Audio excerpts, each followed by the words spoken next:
Ito, humingi kami ng paglilinis. Patawarin niyo po kami sa mga kasalanan namin. Gawin niyo kaming karapat-dapat na lumapit sa inyo. Alang-alang sa kabutihan at kalinisan ng iyong anak na si Jesus na siyang nagpapabuti at naglilinis sa amin. Turuan niyo po kami, Panginoon. Akayin, kayo po gusto namin maging tagapagsalita ngayon, tagapangaral. We like to hear your voice and your voice alone. So use your servant only as your instrument.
Be our speaker.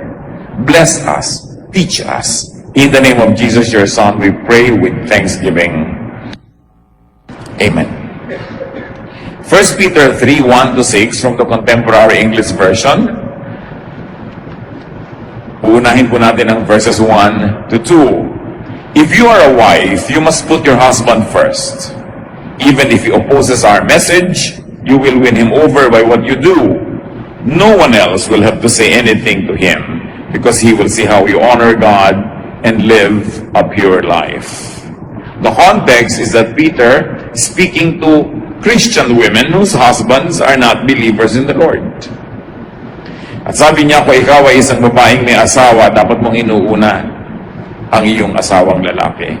Kahit pa sinasalungat niya ang mensahe namin ng mga guro ninyo, ay madadala niyo sila sa Panginoon, hindi sa pamamagitan ng pakikipagtalo, pag-aaway, kundi sa pamamagitan ng inyong kagandahang loob. At wala nang kailangan pa mag-sermon sa kanya o magturo kung ang mga kilos niyo mismo ay kakabakasan at kakakitaan ng diwa ng Espiritu ng turo ni Kristo. Napakagandang paalala noon, magpahanggang ngayon. That an attractive wife here prioritizes her husband. Kung hindi ka rin lamang handa na ang isang lalaki maging priority ng iyong buhay, huwag kang mag-asawa, huwag mo siyang pakasalan. Ganon din yung lalaki. Hindi ka handa na bigyan ng priority ang babaeng ito, ba't mo papakasalan? Para maabala ka lang sa mga balak mong pasyal, lakad dito at punta doon, ba't ka pa mag-aasawa? So an attractive wife or husband prioritizes the spouse. An attractive wife, according to Peter, behaves well for her husband's honor. Kailangan ng isang tunay na babaeng nananalig sa Diyos ay kapuri-puri ang pamumuhay to the point that her life honors God. That she lives above and beyond suspicion and blame, especially when it comes to marital faithfulness. Dapat ang isang babaeng may asawa ay walang ginagawang masama at mukha ring walang ginagawang masama. Hindi sapat. Nasasabihin, wala akong ginagawang masama. Oo nga, pero mukha meron. Nasisiraan ang dangal ng Diyos, nasisiraan ang dangal ng asawa, at gusto kong bigyan ng diin, pagamat ang detalye dito ni Pedro ay addressed to believing women, kung ang kausap niya are believing men, ganyan din nasasabihin niya sa pakikitungo ng men na ito sa kanilang may bahay o asawang babae. Hindi sapat na walang ginagawang masama. Kahit mga anak, Mami, wala akong ginagawang masama. Oo nga anak, pero mukha meron. So dapat hindi ka lang mukhang walang ginagawang masama at wala talagang ginagawang masama pareho. So an attractive wife wins her husband by how she makes him feel about his importance to her. Walang nangyayari sa isang babaeng o nakakilala sa Panginoon na hilig mag-Bible study, umattend ng choir, magkaroon mga ministry sa church, tapos pinapabayaan niya yung asawa, pinapabayaan yung anak, pinapabayaan yung bahay. uuwi ang asawa, walang makain, kaya walang maisuot, hindi maayos ang bahay dahil lagi nasa prayer meeting si Ginang, deaconess dito, deaconess doon, kumakanta dito at may visitation doon, tapos ang sariling bahay na papabayaan. Sabi ko, kung gusto nyo talaga na madala sa Panginoon ang inyong mga kabiyak, unahin nyo sila, mahalin nyo, para hindi sila magselo sa Diyos, para hindi sila magselo sa church. Oras na yung husband mo nagsaselo sa church dahil nakikita niyang napapabayaan mo siya, tapos panayang prioritize mo sa iyong mga ministries, mahihirapan kang dalhin siya sa Panginoon. Kaya hindi sapat yung naglilingkod kasi ako sa Diyos because your family is your first ministry. Marami pang paraan ng paglilingkod. Marami pa nga mga kabataan magbibigay sa akin ng tanong, Pastor, gustong-gusto po mag-church, di po ba dapat unahin ng Diyos? Pinipigil po ako ng parents ko kasi unbelievers po sila. Ano bang dapat kong gawin? Siyempre ang payo ko, stay home. Hindi ka pala pinapayagan, minor de edad ka, wala ka pa sa sarili mong disposisyon, obey your parents. Pero di ba pag una ang Diyos dapat? Oo, pero nasa bahay nyo rin naman ang Diyos. Pwede ka mag-worship doon, pwede ka kumanta doon, pwede kang gumawa ng paraan, at kung nasa school ka, kung may Bible study group, mag-attend ka. It's important to give priority to our family. Hindi gusto ng Diyos na nagkakahiwa-hiwalay yung mag-anak. At wala pang nakipaghiwalay sa kamag-anak dahil sa relihiyon na nadala yung kamag-anak niya para sa Panginoon. Kailan unahin mo? Dahil kung marunong ka rin naman mag-una nun, aani rin ang iyong tanim. At hindi mo lang ginagawa yun para umani, kundi dahil talaga ang pamilya ay binibilin sa atin ang priority natin ang ating family. Kailangan natin yan pinaglilingkuran. So an attractive wife is all that. 1 Peter 3:3-4 adds more definition to the beauty of a woman or the good looks of a man. Don't depend on things like fancy hairdos or gold jewelry or expensive clothes to make you look beautiful. Be beautiful in your heart by being gentle and quiet. This kind of beauty will last, and God considers it very special. Now, good grooming and ornamentation is not the culprit here. It is dependence only on it for value. Many people tend to misread these verses. Kaya may mga sekta na bawal mag-alahas, bawal magsuot ng hikaw, bawal magsuot ng ganito, bawal na magpusod, magtirintas. Kailangan ilugay mo lang yung buhok mo dyan, huwag mo siyang kailangan laging bigyan ng pansin dahil nagiging sobrang literal ang pagbasa sa verses. Kung tutuusin, ang tunay na malalim na kahulugan dito ni Pedro is, huwag mong iasa lang ang kagandahan mo sa panglabas, unahin mo yung gandang pangloob. Pero hindi naman sinasabing magmukhang tiriringkay ka na sa labas. Huwag ka na mag-shampoo, huwag ka na mag-ayos, at magmukhang losyang ka na lang forever. No, because God is God of beauty. And even the temple, when the temple was made, God had very specific instructions how it would be ornamented, decorated, and beautified. So alam natin na hindi yun ang kahulugan. Ang sinasabi lang, kung yun lang ang inaasahan mo para ka magmukhang maganda, na nagkakanda utang-utang ka na, nagkakabaon-baon ka sa mga o ano-anong utang, hindi ka na nakakapagluto ng masarap dahil hinihuhulog mo sa mga hikaw mong kay lalaki, hindi ganyan ang ibig sabihin na maganda. Pero kung napagsasabay-sabay mo naman yon, lalo din nireregalo pa nga sa inang asawa mo, ano naman ang masama na isuot mo yon? Dahil ang lahat ng magagandang bagay, ang mga hiyas, mga perlas, precious metals, are also created by God. And whenever you use them, not to eclipse your spiritual beauty, but to enhance, God is glorified because God is God of beauty. Huwag nating dadalhin yung mga ganitong verses to exaggerated misreading because they become very oppressive. And the tendency of people who read it that way is that they also become very judgmental of others. Kaya kung isa kang babae na ang nadinig mo at naituro sa yung interpretasyon ay literal na literal, ang tendency mo, hindi ka lang hindi mag-aalahas, hindi ka lang hindi mag-aayos ang buhok, i-judge mo rin ang lahat ng kapwa mo babaeng nag-aayos. And then it goes against the very nature of Christian teaching of non-judgmentalism. So do not carry this teaching too far. Do not take it too literally, because biblical language could be symbolic or could be exaggerating many times. Tulad ng tinatawag nila, Sea of Galilee. The Sea of Galilee is not a sea, it's a lake. It's a very small lake. But to exaggerate its significance to the people around that lake, they call it sea. Ganon, kailangan na unlock natin yung how to read the Bible. And most of the time you say, well, because it's an Eastern literature, and it was written long ago, the tendency is for the language to employ exaggeration. To be dramatic. Parang sinabi mo, malungkot ba yung pelikula? Bumaha ng luha sa sinehan. Siyempre, hindi naman talaga literally bumaha. Kaya mga sabihin, mula nang inibig at binugo mo ko ay luha ang aking banig. Luha ang aking unan. These are all poetic language. And the Bible was written that way. So huwag natin siyang babasahin at i-apply to very absurd proportions that we become enslaved, trying to follow it to the letter in a very, very oppressive way. Now, going back to what Peter was saying about women, 1 Peter 3:5, long ago, those women who worship God and put their hope in Him made themselves beautiful by putting their husbands first. So, pag nagtanong yung mga misis, anong ginagawa mo ngayon? Nagpapaganda. Naglalaba ka, ano? Kasi by putting their husbands first. Anong ginagawa mo? Nag-beautify. So, pinagluluto mo yung husband mo.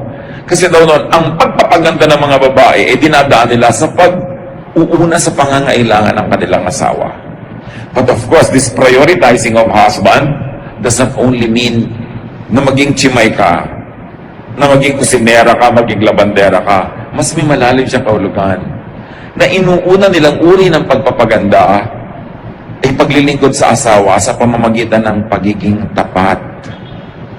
Maging malinis na babae, tapat na babae na hindi nangangalon niya, hindi nachichismis sa kapitbahay, hindi gabing-gabi na wala pa, hindi kung sino-sinong mga kasama.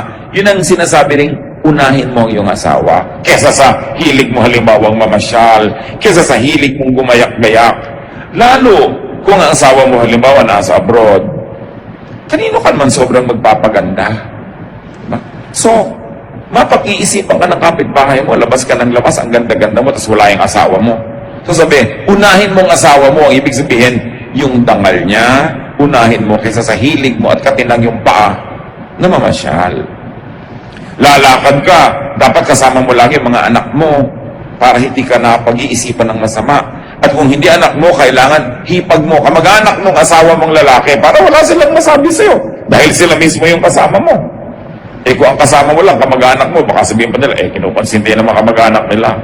Pero in-laws mo kasama mo, biyanan mong kasama mong mamasyal, mag-spa, hindi ka magchichismis. This is what it really means to prioritize your husband, to prioritize his honor, his dignity.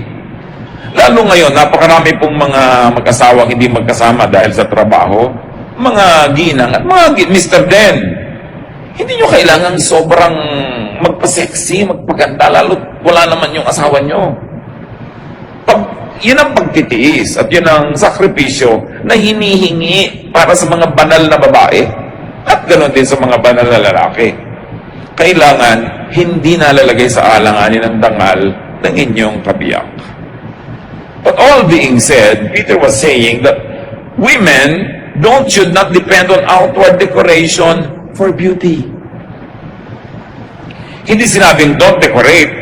Hindi sinabing don't wear this and don't wear that. Literally, kundi don't depend on it for substance because it can never compensate for a bad character.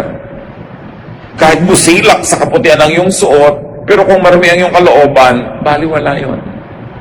Kasi sinasabi, unahin mo character development.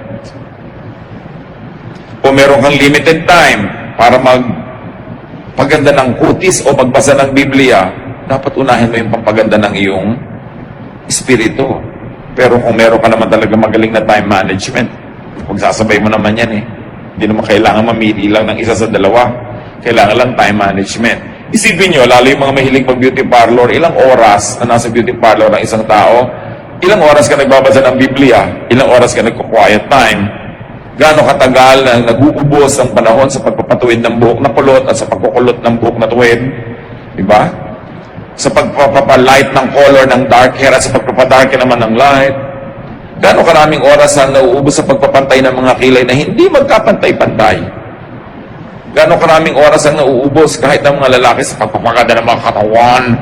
Hindi yun masama, pero ang point, dapat naman mas marami kong oras ay nauubos sa pagpapatalino ng utak mo, pagpapadami ng iyong alam, at pagpipigil sa sarili para yung karakter na maganda, matino, maayos, ang siyang mangibabaw. So how much of our time, our talent, our treasure do we invest in things that are purely physical and will not last? You know that beauty does not last. Yung nagkukulay ng buhok, 2 linggo pa lang lumalabas na ulit mga puti doon sa may roots. It really doesn't last. So mahalaga karakter, sabi, dahil sa tingin daw ng Diyos, yun ang mahalaga. And this requires no financial expense. Yung character development. So don't let what is seen outside define your beauty. Pag sinabing, uy, kilala mo ba yung asawa niya, no? Alin yung mahaba ang buhok o yung alin yung mabait? Diba? Alin yung ang laki-laki ng hikaw o yung patulungin? Anong klaseng impression ang ginagawa natin? Kasi hindi lang tao ang nakakakita. Ang pinakamahalaga sa lahat, our audience of one, the Lord, who is pleased when the Lord sees good character at work. So be beautiful inside by being gentle, sabi, and quiet. Hindi maganda yung babae na sobrang buwangera. Malakas magsalita, malakas tumawa. Yung nakita mo na yung ngalangala pag tumatawa, kahit maganda yung skin niya, baduy pa rin. Sabi, gusto mo maging magandang babae ka, yung maging mayumi ka. No? Hindi yung pag nakaupo, nakabuka ka. Pag naglalakad, parang kabayo. Kung makakembot, parang karetela sa makubakong kalsada. Sabi, kailangan gentle, quiet. Yung nandyan siya, kasi mapapasin, ay, nandito pala siya. Hindi ang ingay-ingay, tadang, eto ako. So, binabaligtad kasi yun because of the showbiz orientation of today's culture.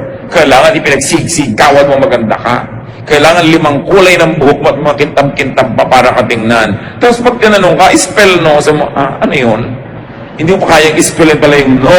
Pero ang daming kulay ng buhok mo. So mahalag, hindi masamang may kulay, pero dapat pagka naman kinausap ka, ay, hindi lang pala buhay niya, ang buhok niya ang makulay. Pati katalinuhan niya, maganda.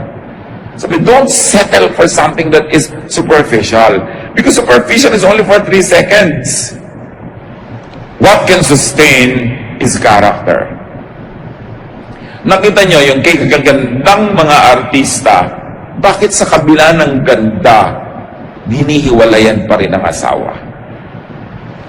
Kasi hindi matiis ang ugali. O hindi matiis yung laging insecure dahil hindi siya secure enough because sa kagandahan ng asawa mo, ang daming umaaligid. At sa pagkilos naman niya, mukhang pagbibigyan niya, talagang mababaliw yung asawa mo sa pag-aalala. Kaya ang nangyayari, nagkakahiwa-hiwalay. Inner beauty, good character is a kind of beauty that lasts and God loves. So kung may beauty project, ang mga beauty project ko, kailangan tumuwid ang buhok ko, o lumiit ang baywang ko, o matanggal ang mga pekas ko at mga kulugo sa mukha, etc. Dapat meron ka rin inner beauty project. Babawasan ko ang kadaldalan, babawasan ko pagchismis, babawasan ko pag-iisip ng masama, mas magiging mabuti akong asawa at ina o ama. Yung inner beauty project. Outer or outward beauty is temporary. It is costly.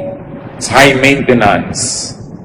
Ang buhok, pag sinunod mo yung arte, hindi na lang sapat ngayon na ginugupit. Kailangan sina shampoo, kino-conditioner, may leave-on conditioner pa, may highlight pa yan. At ang buhok, pati ngayon, ay nire-relax na rin. Dahil stressed ang buhok. Nagtataloko kayo sa mga advertising para lahat ng pera nyo mapunta doon, tapos ang ulam nyo, 3 dilis. Hati-hati kayo anak sa dilis, mahal magpa-straight ng buhok ha. Tapos pag yung ulo mo, nahihilo ka tuloy.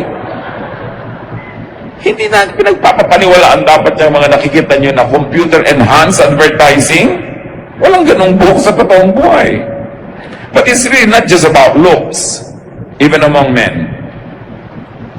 1 Samuel 16, 1-7, kala nyo babae lang yun? One day, God said, Samuel, I've rejected Saul and I refuse to let him be king any longer. Stop feeling sad about him. Put some olive oil in a small container and go visit a man named Jesse, who lives in Bethlehem. I've chosen one of his sons to be my king. So sabi nitong si Lord, alam mo, sobra na ang mga kamalian niyang Saul na yan, at tama na ang pagiging king. Pipili na ako ng iba. Sige, maganda ka, at huwag kang mag-inarpid dyan. Don't be sad for him. We've given him a lot of chances. Magdala ka ng oil, may ipapa-anoint ako sa yung bagong magiging hari ng Israel. So when I show you which one of his sons I have chosen, pour the olive oil on his head. Samuel did what the Lord told him and went to Bethlehem. When Jesse and his sons arrived, Samuel noticed Jesse's oldest son, Eliab. He has to be the one that the Lord has chosen, Samuel said to himself. But the Lord told him, Samuel, don't think Eliab is the one just because he's tall and handsome. He isn't the one I've chosen. People judge others by what they look like, but I judge people by what is in their hearts. Nung makita nito si Samuel, ang pagkagwapo-gwapo at pagkatangkad-tangkad na si Eliab, sabi niya, ito na, hoy, tumigil ka. Nakakita ka lang na matangkad at gwapo, kala mo yun na. No, hindi siya ang nabili ko. Ang tao tumitingin sa panglabas na anyo, pero ako hindi, tumitingin ako sa puso. No, don't get the verses wrong. Maraming matangkad na, gwapo pa, maganda pa kalooban. Bonus talaga yon. Ganon din, may mga babaeng ganon, magaganda na, mabubuti pang kalooban. Bonus. Pero sabi, kung yun lang ang pagbabasihan mo, mapapahama kayo lahat. Sapagkat maraming kagandahan ay bihirang maging tapat, sinabi ng mga matatanda. So what's our conclusion about these readings? How do they relate to us? When you develop yourself, when you seek a partner, when you choose workers, when you appraise others, do not prioritize, do not capitalize on, and do not be proud of just physical beauty. Interviewer kayo, marami kayong i-interviewin, huwag kayong masilaw sa ganda. Mamimili kayo na magiging papa, mama, huwag kayong magpasilaw sa ganda. Ang hanapin nyo, character. Kasi yung ganda, isang hindi nyo masabi, no? Kasi wala kayo masyadong kaagaw. Ang hirap daw nung may asawa kang gusto rin maging asawa ng buong barangay. Lagi ka nakikipag-compete, lagi kang insecure. No? Kasi sabi nila, sa dilim naman daw, pare-pareho na rin yun. Kaya, huwag kang masyadong magpa-impress sa mga may itsura. And do not invest only on physical beauty. Huwag puro doon napunta ang pera. Gaano karami sa inyo namimili ng mga magagandang libro para basahin? Nag-i-invest at umaate ng mga seminar na may bayad. Bakit pag Bible study, pagka seminar, pagka tungkol sa mga kabanalan, gusto libre. Gusto pakain pa ng libre. Pero nagbabayad ng 600 para ito with the 1970s, very early 70s, yung pelikula ni Franco Zeffirelli, Romeo and Juliet, si Olivia Hussey. Pagkaganda-gandang babae. Nakakila pa yung pelikulang yan, Romeo and Juliet, eto na siya ngayon. Huwag kayong tumingin sa katabi nyo, hindi siya si Olivia Hussey. Si Leonard Whiting, yung Romeo, ganito siya noon. Ngayon, ganun. Hindi naman nila kasalanan dahil ito umandarang edad eh. Gravity work, indeed its part. At lahat ng maganda magkakaganyan din. Sa katunayan, ang ganda sa sandali, parang tanghaling tapat lang, ang bilis lumampas. Ang tunay na kagandahan ng isang babae sa isang lalaki, wala pang 10 taon. Kaya nakikita mo kami sa, ay, tumawid na siya. Yung Yung matanda na siya, yung may tatawirin ka kasi na biglang matanda ka na. Wala kang magagawa tungkol doon. At habang hinahabol mo ng surgery yan, na lahat ng mata ng 5 babae sa inyo magkakabuka na, no? Pare-pareho pala kayo ng surgeon. Ngamya lahat ng babae sa isang bayan magkakamuka kasi isa yung gumugupit ng mukha nila. Gusto nyo yun? Walang character? Tapos tawang-tawa ka na sa mo. Kasi hindi ka pwedeng humalakak, baka mapilas ang mukha mo. Bakit papahirapan ng sarili? Ang ganda-ganda ng babae na umiidad na alam mong may pinagkatandaan. Nagpalaki ng anak, naging mabuting babae. Tapos kiting mo yung kamay, mga puro kulubot-kulubot kasi maraming nilaban, maraming pinlansya, maraming talsik ng mantika. Sa totoo lang, yun talaga ang magandang babae. Magtataka ka sa nagkaanak at nagkaasawa, ang ganda-ganda pa rin, liban na lang super bilyonarya, maraming mga katulong. Anong mga hindi mo ginawang trabahong bahay? Bakit ganyan ka pa rin? Kakainis. Hindi yun katangian. Maaari isang malaking kapitasan nyo na marami kasi sigurong pinabayaan. Liban na ang galing mo rin mag-maintain. Meron namang gano'n, talagang ang galing na ina, tapos ang galing pa rin ang kagandahan niya. Yan ang mga tinatawag nating super bonus. Pero among ordinary mortals like us, talagang pagtatrabaho, paglilingkod, bumubukol, pumepeklat. At yun ang talagang tunay na tropeo ng kagandahan. Meron ako isang kilalang tatay, laglag na laglag ang balikat niya. Yung pala, lagi siyang may dalang mabibigat na toolbox kasi mekaniko. Tapos wala siyang sariling sasakyan, buhat-buhat niya kahit saan. Ang ganda naman mga balikat ng tatay na gano'n, yung lumaglag na sa paghahanap buhay para sa mga anak. What is your concept of beauty? A beautiful body is a body that shows how it served well. God, loved ones, country, church. Kaya may mga bayani na may mga halimbawa na tamaan ng bala, may mga peklat, hindi nila ipinapaayos. Kasi yan ang badge of their heroism. Isang patunay na meron sila naging mga paglilingkod. Di ba parang wala ka namang karakter na ang tanda-tanda mo na wala man lang mark yung mukha mo? Kasi bawat mark ng mukha is a story. Is history. So, kailangan appreciate natin yon. Bakit kaya ang pangit ng kamay niya? Ay, hindi pala pangit ang kamay niya. Kasi mukhang kamay na nagtrabaho. Appreciate. Yung mga asawa naman kasi, pagka nahawi, hipon niya na yung mga wife niya, yung mga kamay nila magaspang, ba't bigla na binibitawan? Diba? Dapat mong lalong masahihin dahil naglalaba pala siya, namamalansya, nagluluto. Alam niyo yung maghiwa-hiwa ka lang at kung ano, sari-sari talaga nangyayari sa kamay mo. It's important. Huwag tayong magpadala sa standard ng sanlibutan. Huwag tayong magpauto sa advertising. Huwag nating gayahin ang mga artista na 70 years old na, mukha pang 30. It's a joke. Yung generic face, magkakamukha, it's a joke. Don't be enslaved by such warped values. Be free. Age gracefully. And the years will show in your face, in your hands, in your body, and those creases and those warts and those scars tell of a wonderful service to humanity. You are a very beautiful person. Be humble, be good, and be substantial. Kung nagkataong maganda ka pa outwardly. Pero huwag maingit sa maganda. Magtatabla din kayo balang araw. So balang araw, magiging magkamukha din tayo. It's good to be beautiful, but what is good will soon be more beautiful. Kaya yung mga ibang mag-asawa lalong nagmamahalan kasi nakikita mo yung character.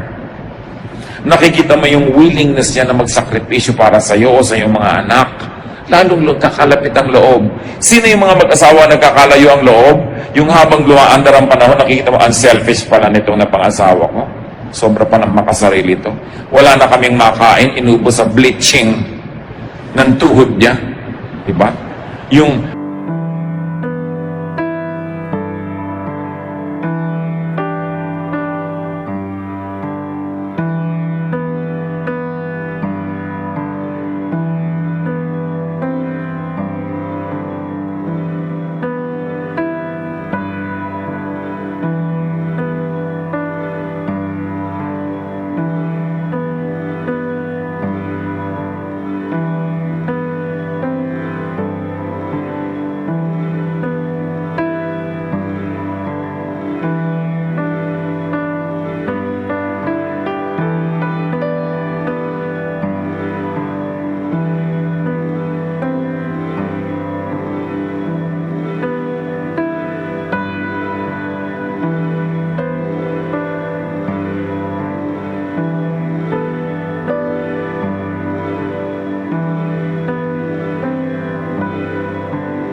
inner beauty.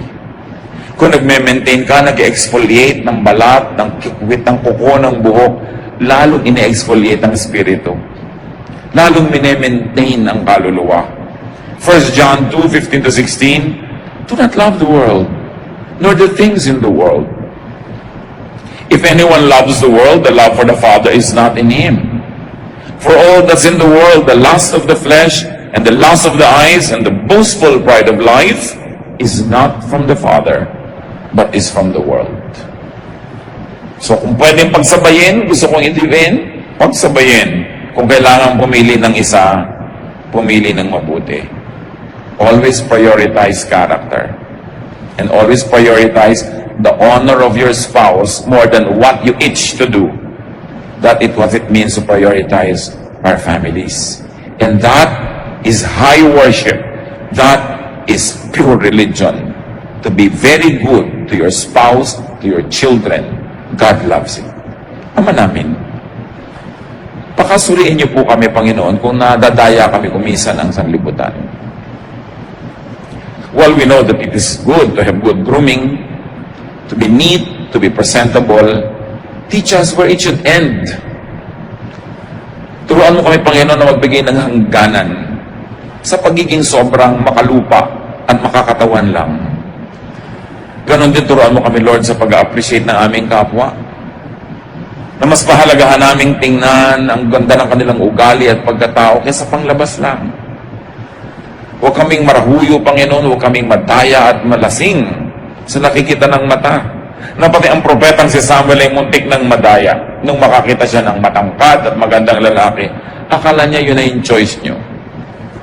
At kung meron sa amin mga kapatiran, Panginoon, na wala nung mga assets na yon na ipinagdiriwang ng sanlibutan, pero meron mga internal, spiritual, emotional, intellectual assets, turuan mo kami, Lord, to find value in ourselves, not to be inferior, not to be envious of others, not to compare ourselves with others, but to continue, Lord, to be thankful that you have given us spiritual, emotional, and intellectual assets. Turuan mo rin kami pahalagahan yun sa aming kapwa. Magbulay-bulay tayo sa madali, mga kapatid, kung ano ang kahulugan ng mga paalalang ito sa ating buhay. Sinong pinapahalagahan natin? Yung pang better looking na anak kaysa doon sa hindi masyadong good looking by the standards of the world? How do we judge our employees? People around us. We are spiritual people. Get beyond the body and get to the spirit. God teach us. We want to be silent before you so you can remind us where we stand. Thank you for the things we do right. Correct us for the things we do wrong. Let us spend some time in silent meditation.